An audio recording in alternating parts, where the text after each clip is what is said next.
हर हर महादेव। शिव पुराण में रुद्र संहिता के तृतीय पार्वती खंड में आज हम पढ़ेंगे हिमालय के अस्थावर जंगम द्विविध स्वरूप एवं दिव्यत्व का वर्णन, मैना के साथ उनका विवाह तथा मैना आदि को पूर्व जन्म में प्राप्त हुए शनकादि के शाप एवं वरदान का कथन। हर हर महादेव।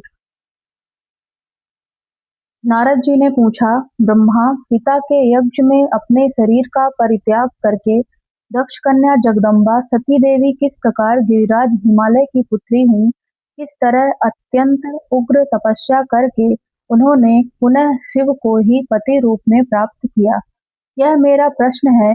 आप इस पर भली भांति और विशेष रूप से प्रकाश डालिए। ब्रह्मा जी ने कहा, मुने नारद, तुम पहले पार्वती की माता के जन्म, विवाह और अन्य भक्ति वर्धक पावन चरित्र सुनो। मुनि श्रेष्ठ, उत्तर दिशा में पर्वतों का राजा हिमवान नामक महान पर्वत है, जो महातेजस्वी और समृद्धशाली है। उसके दो रूप प्रसिद्ध हैं, एक अस्थावर और दूसरा जंगम। मैं संक्षेप से उसके सूक्ष्म अस्थावर स्वरूप का वर्णन करता हूँ। वह रमणीय पर्वत नाना प्रकार के रत्नों का आकार खान है और पूर्व तथा पश्चिम समुद्र के भीतर प्रवेश करके इस तरह खड़ा है मानो भूमंडल को नापने के लिए कोई मानदंड हो। वह नाना प्रकार के वृक्षों से व्याप्त है और अनेक शिखरों के कारण विचित्र शोभा से संपन्न दिखाई देता है। सिंह, व्याघ्र आदि पशु सदा सुख पूर्वक उसका सेवन करते हैं। हिम का तो वह भंडार ही है, इसलिए अत्यंत उग्र जान पड़ता है। भांति भांति के आश्चर्यजनक दृश्यों से उसकी विचित्र शोभा होती है। देवता, ऋषि, सिद्ध और मुनि उस पर्वत का आश्रय लेकर रहते हैं। भगवान शिव को वह बहुत ही प्रिय है, तपस्या करने का स्थान है। स्वरूप से ही वह अत्यंत पवित्र और महात्माओं को भी पावन करने वाला है। तपस्या में वह अत्यंत शीघ्र सिद्धि प्रदान करता है। अनेक प्रकार के धातुओं की खान और शुभ है। वही दिव्य शरीर धारण करके सर्वांग सुंदर रमणीय देवता के रूप में भी स्थित है। भगवान विष्णु का अविकृत अंश है, इसीलिए वह शैलराज साधु संतों को अधिक प्रिय है। एक समय गिरिवर हिमवान ने अपनी कुल परंपरा की स्थिति और धर्म की वृद्धि के लिए देवताओं तथा पितरों का हित करने की अभिलाषा से अपना विवाह करने की इच्छा की।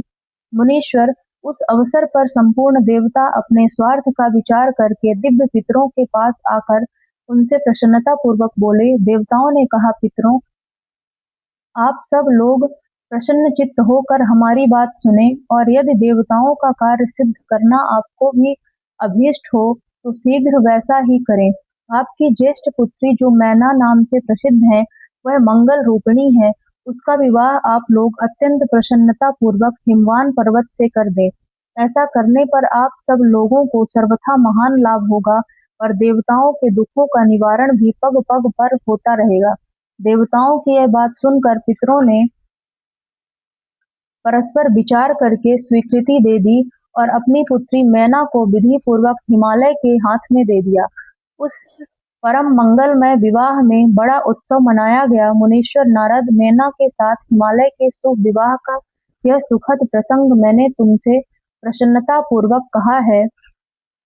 अब और क्या सुनना चाहते हो? नारद जी ने पूछा, विधे विद्वन, अब आदर पूर्वक मेरे सामने मैना की उत्पत्ति का वर्णन कीजिए। उसे किस प्रकार शाप प्राप्त हुआ था, यह कहिए और मेरे संदेह का निवारण कीजिए। ब्रह्मा जी ने कहा, मुने, मैंने अपने दक्ष नामक जिस पुत्र की पहले चर्चा की है, उनके 60 कन्याएं हुई थीं, जो सृष्टि की उत्पत्ति में कारण बनी। नारद दक्ष ने कश्यप आदि श्रेष्ठ मुनियों के साथ उनका विवाह किया था। वह सब वृत्तांत तो तुम्हें विदित ही है।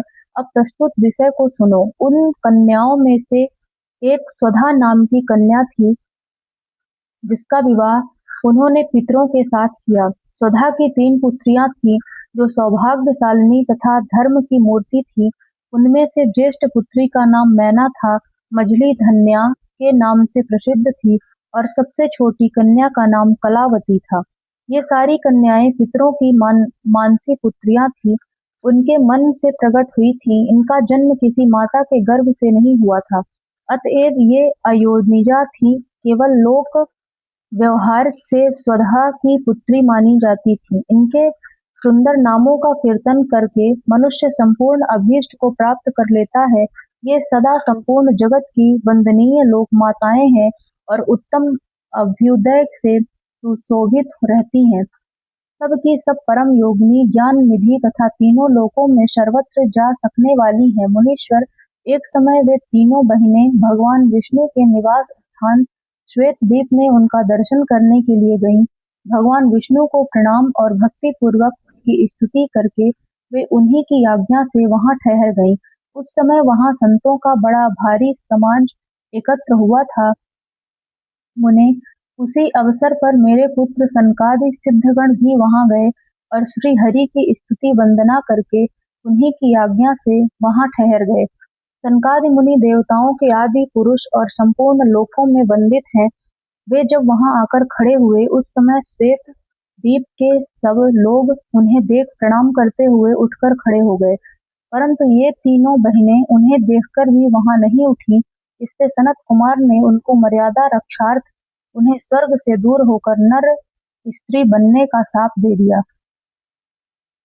फिर उनके प्रार्थना करने पर वे प्रसन्न हो गए और बोले। सनत कुमार ने कहा, पितरों की तीनों कन्याओं, तुम प्रसन्न चित्त होकर मेरी बात सुनो। यह तुम्हारे शोक का नाश करने वाली और सदा ही तुम्हें सुख देने वाली है। तुमसे जो ज्येष्ठ है वह भगवान विष्णु की अंशभूत हिमालय गिरी की पत्नी हो।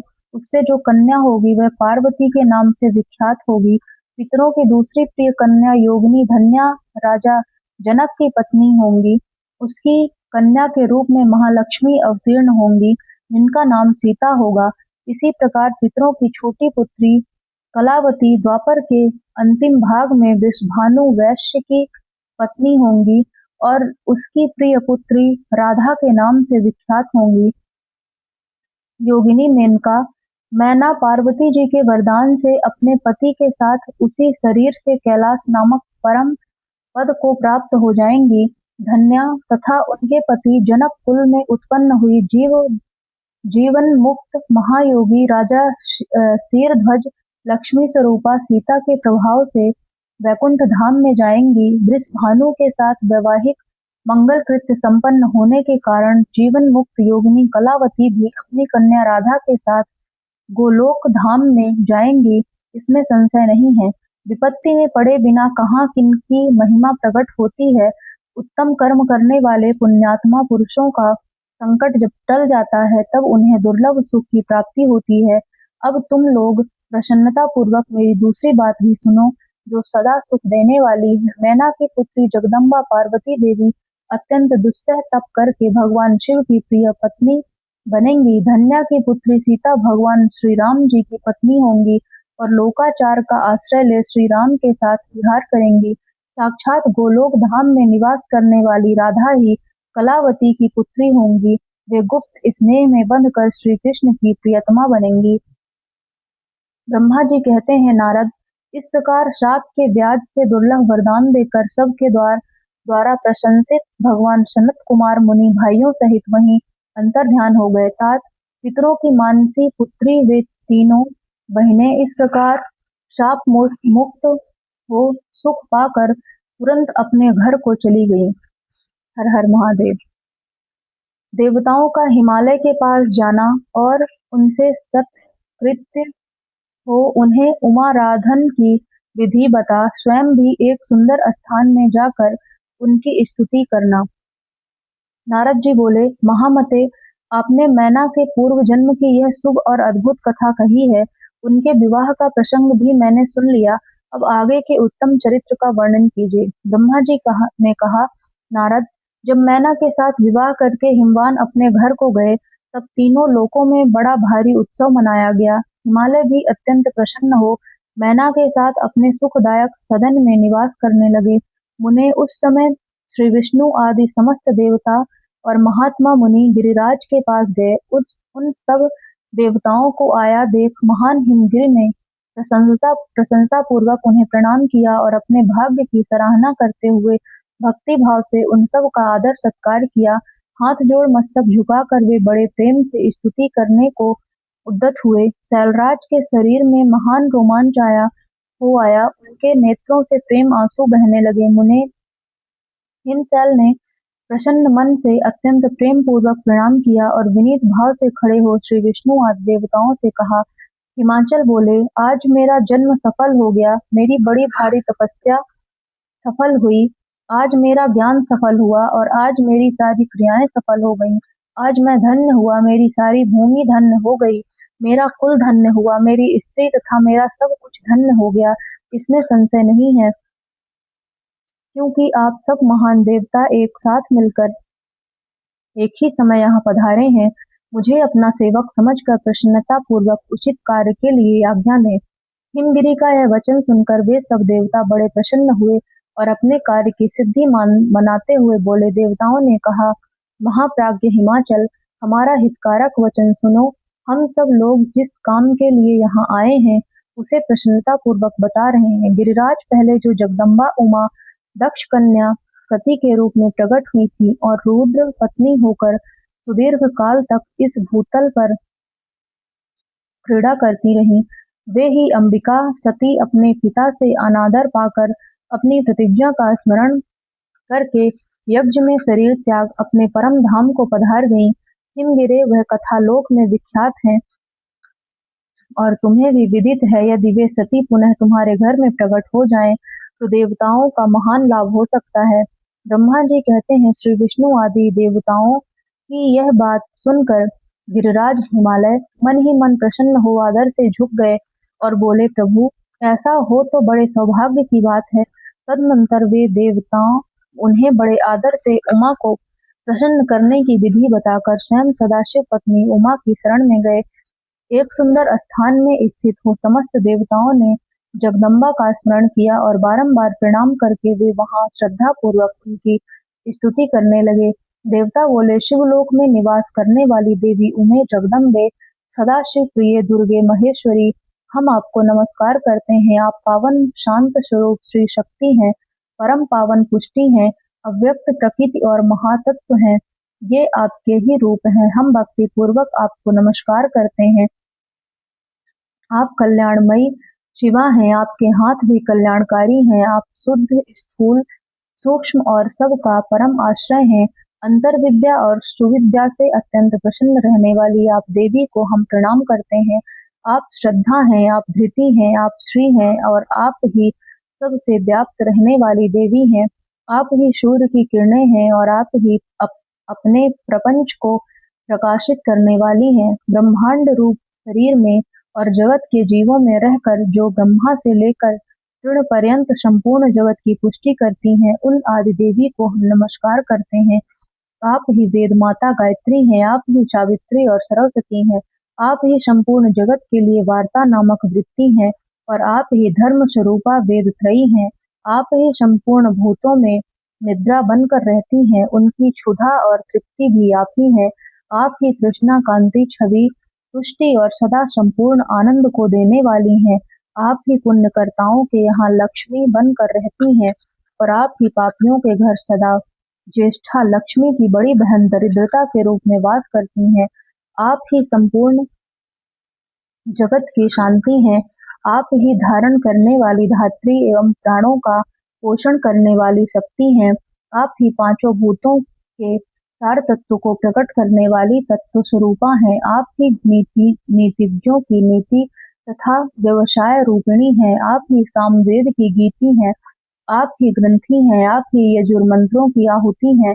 ऋग्वेद की मात्रा तथा अथर्ववेद की परम गति भी आप ही हैं, जो प्राणियों के नाक, कान, नेत्र, मुख, भुजा, वक्षस्थल और हृदय में धृति रूप से स्थित हो सदा ही उनके लिए सुख का विस्तार करती हैं, जो निद्रा के रूप में संसार के लोगों को अत्यंत सुभग प्रतीत होती हैं। वे देवी उमा जगत की स्थिति एवं पालन के लिए हम सब पर प्रसन्न हो। इस प्रकार जगत जननी सती साध्वी महेश्वरी उमा की स्तुति करके अपने हृदय में विशुद्ध प्रेम लिए वे सब देवता उनके दर्शन की इच्छा से वहां खड़े हो गए। उमा देवी का दिव्य रूप में देवताओं को दर्शन देना, देवताओं का उनसे अपना अभिप्राय निवेदन करना और देवी का अवतार लेने की बात स्वीकार करके देवताओं को आश्वासन देना। ब्रह्मा जी कहते हैं, नारद, देवताओं के इस प्रकार स्तुति करने पर दुर्गम पीड़ा का नाश करने वाली जगत जननी देवी दुर्गा उनके सामने प्रकट हुई। वे परम अद्भुत दिव्य रत्नमय रथ पर बैठी हुई थी। उस श्रेष्ठ रथ में घुंघरू लगे हुए थे और मुलायम बिस्तर बिछे थे। उनके श्री विग्रह का एक एक अंग करोड़ों सूर्यों से भी अधिक प्रकाशमान और रमणीय था। ऐसे अवयवों से वे अत्यंत उद्भासित हो रही थी। सब ओर फैली हुई अपनी तेजो राशि मध्य भाग में वे विराजमान थी। उनका रूप बहुत ही सुंदर था और उनकी छवि की कहीं तुलना नहीं थी। सदाशिव के साथ विलास करने वाली उन महामाई की किसी के साथ समानता नहीं थी।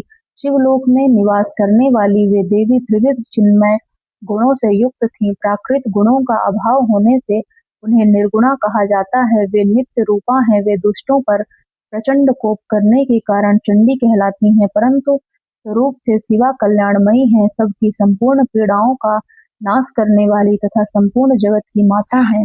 वे ही प्रलय काल में महानिद्रा होकर सबको अपने अंक में सुला लेती हैं तथा वे समस्त स्वजनों भक्तों का संसार सागर से उद्धार कर देती हैं। शिवा देवी की तेजो राशि के प्रभाव से देवता उन्हें अच्छी तरह देख न सके, तब उनके दर्शन की अभिलाषा से देवताओं ने फिर उनका स्तवन किया। तदनंतर दर्शन की इच्छा रखने वाले विष्णु आदि सब देवता उन जगदम्बा की कृपा पाकर वहां उनका सुस्पष्ट दर्शन कर सके। इसके बाद देवता बोले, अंबिके, महादेवी, हम सदा आपके दास हैं।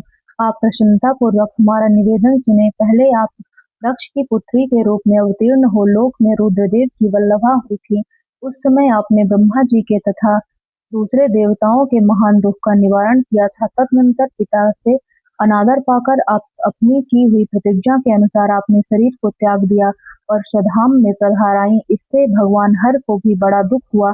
महेश्वरी, आपके चले आने से देवताओं का कार्य पूरा नहीं हुआ, अतः हम देवता और मुनि व्याकुल होकर आपकी शरण में आए हैं। महेशान शिवे, आप देवताओं का मनोरथ पूर्ण करें, जिससे सनत कुमार का वचन सफल हो। देवी, आप भूतल पर अवतीर्ण हो पुनः रुद्रदेव की पत्नी होइए और यथा योग्य ऐसी लीला कीजिए जिससे देवताओं को सुख प्राप्त हो। देवी, इससे कैलाश पर्वत पर निवास करने वाले रुद्रदेव भी सुखी होंगे।